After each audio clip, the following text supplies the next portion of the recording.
So today we'll be looking at this iPhone 4 LCD assembly, which is broken, as you can tell.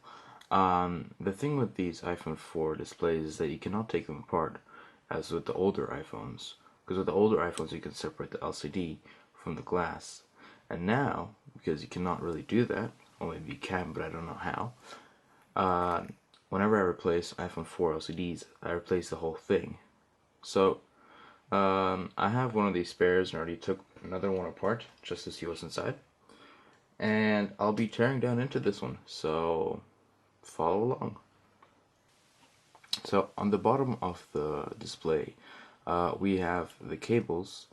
One of them, I think this one is the LCD cable, and this is the Digitizer cable. The Digitizer is the glass part, so when you touch it, it knows where you're touching it and like how many fingers you have. So that's the Digitizer cable.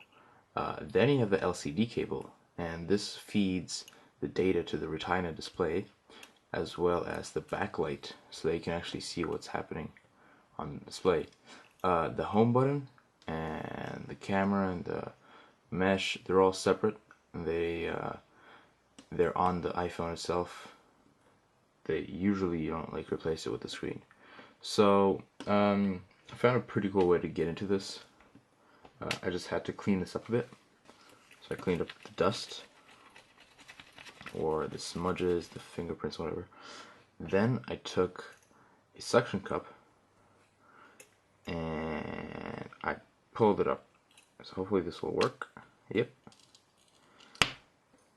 Yep.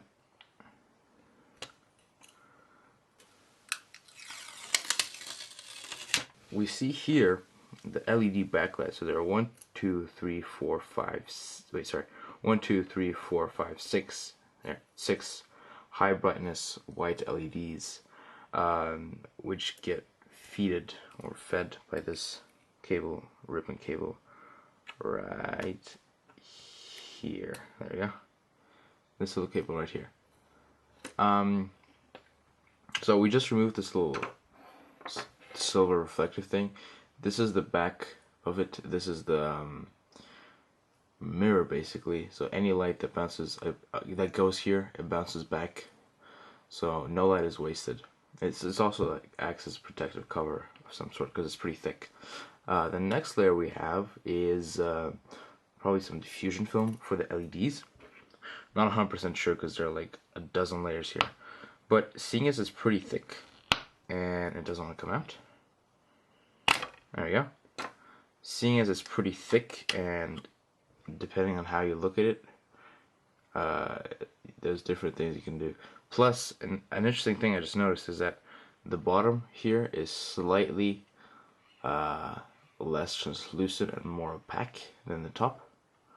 I don't know if you can tell that on camera. That's just probably to diffuse it better on the bottom where there are no LEDs. So this is almost definitely the diffuser. Probably some nano-coated polymer thing. I don't know. So this is basically the primary diffuser for the LEDs, which just diffuses the LEDs. It's fairly thick, actually. I don't know if you can tell, but it's pretty thick. Next we have this, which is a white sheet, essentially. This white sheet basically just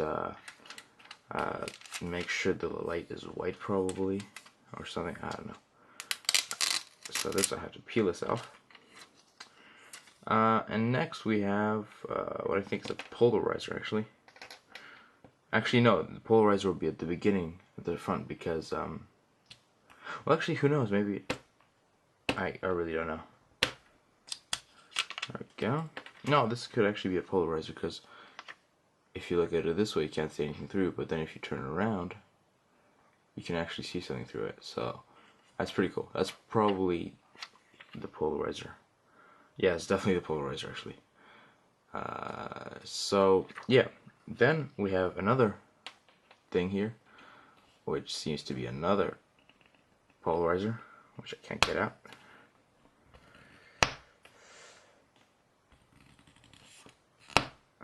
It's in there pretty good. Guess I'll just have to do it this way.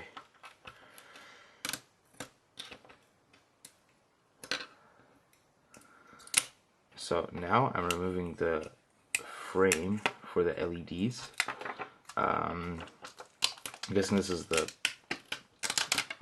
border slash thing that holds everything together. And yeah, that was another polarizer thing right here. That was a polarizer. As you can see here, you can see through it, but here you can't. I don't know, it doesn't show up as well on camera. There. And this was attached to this, which is like a light guide, I guess, or something. Basically, it just holds it all together. Yeah.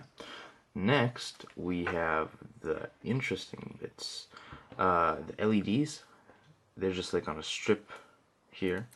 They're just side LEDs on a small PCB, on a flex PCB, connected right here to the main connector. I don't know why they couldn't just integrate it like further down, but I guess, I don't know, just cost savings or something.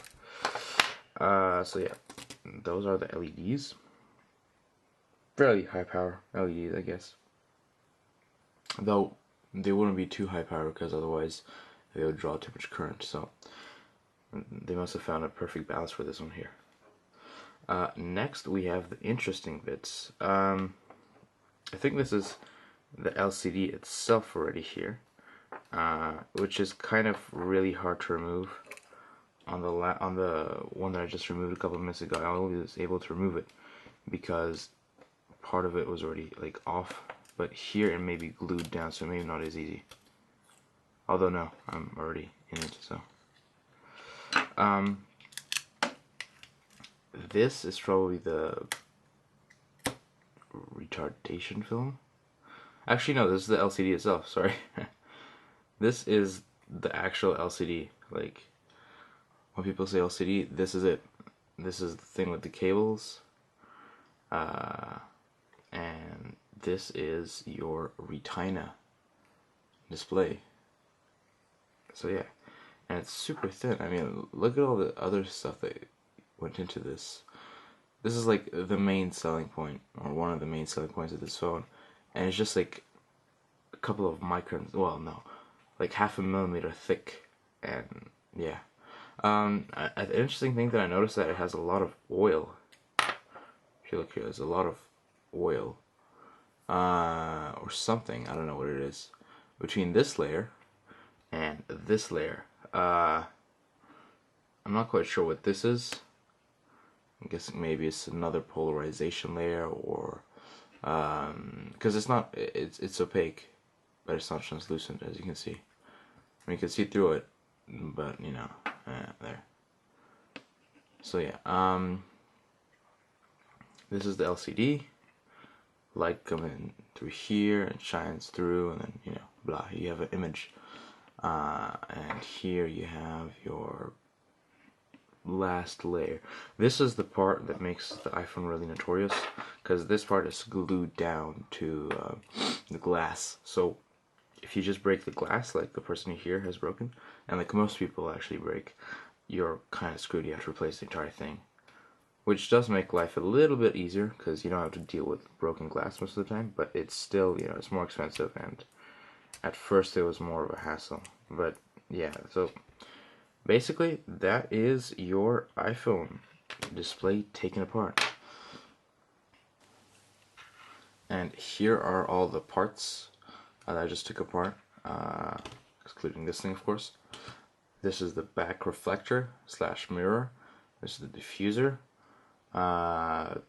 Something enhanced luminescence or optical waveguide plate, I don't know, something. Then this is our first polarizer, this is our second polarizer, and this is a light guide or some sort of thing that holds everything together. And finally, this is our LCD, which is very thin and translucent. I didn't, you know, I didn't see it this way until I took it apart. And finally, we have this part, which is the glass and the Digitizer as well as something right here. I'm not 100% sure what this is. It's either another polarizer or some sort of anti-reflection. I don't know. Wide viewing. I have really no clue what this is, but it's not, as I said, it's not completely opaque. It has like a brownish tint to it, like, I don't know, grayish. Yeah, there's a gray brownish tint to it. And well, yeah, hope you enjoyed my video, and please feel free to come back later and check out my other videos.